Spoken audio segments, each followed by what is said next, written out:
Sobrang init na naman, kaya madalas na sabihin natin na summer is real. At sa sobrang init hindi na natin ma-enjoy ang summer tama.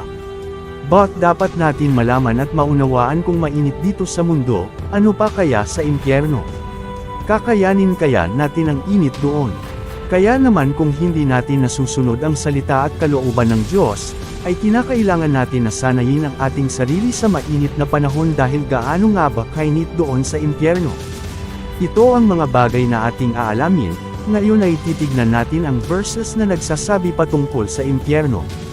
Kaya naman upang ito ay ating malaman panoorin mo ang video na ito hanggang dulo, upang nang sa ganun tayo ay maging aware kung gaano nga ba kahirap kapag ang isang tao ay hindi magkamit ng kaligtasan, bagkus sa lawa ng apoy na pangwalang hanggan.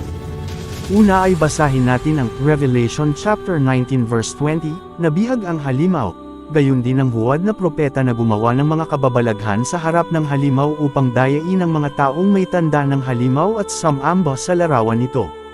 Ang halimaw at ang huwad na propeta ay inihagis ng buhay sa lawa ng apoy na nagliliyab sa asupra. Amen. Try to imagine kung gaano kainit ang apoy na nagliliyab sa lawa at asupra. Tignan natin ang sinasabi din sa Revelation 20 verse 10, at ang diablong nandaye sa kanila ay itinapon sa dagat na apoy at asupra na pinagtapunan din sa halimaw at sa huwad na propeta.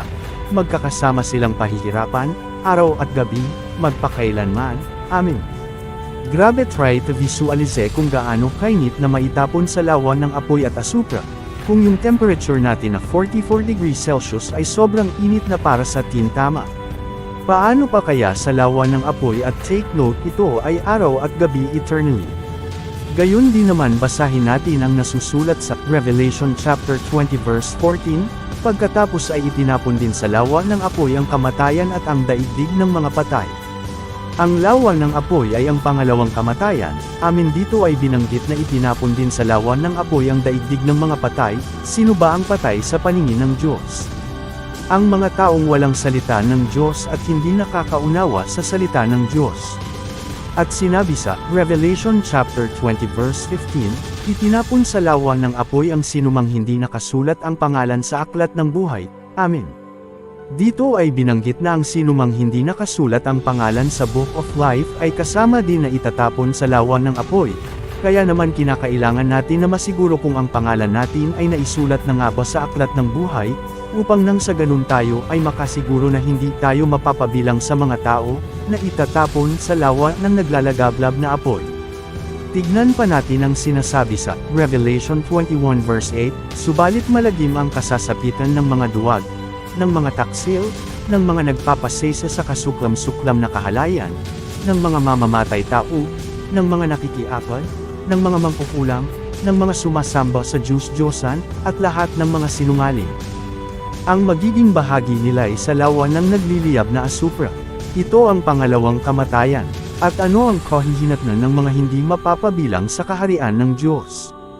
Basahin natin ang sinasabi sa Matthew chapter 13 verse 42, ihahagis nila ang mga ito sa lumalagablab na pugan at doon ay mananangis sila at magngangalit ang kanilang mga ngipin. Amen.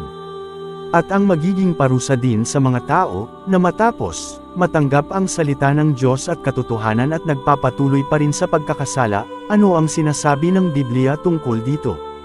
Basahin natin ang Hebrews chapter 10 verses 26 to 27, matapos nating malaman at tanggapin ang katotohanan at magpatuloy pa rin tayo sa pagkakasala. Wala nang handog na may aalay pa para sa ikapagpapatawad ng ating mga kasalanan, ang naghihintay na lamang sa atin ay ang kakilakilabot na paghuhukom at ang naglalagablab na apoy na tutupok sa mga kaaway ng Diyos. At bilang panghuli basahin natin ang sinasabi sa Jude chapter 1 verse 7, alalahanin din ninyo na ang Sedoma at Gomora at mga karatig lungsod ay nalulong sa kahalayan at di karaniwang pagnanasa ng laman, kaya't sila'y pinarusahan sa apoy na di namamatay bilang babala sa lahat. Amen.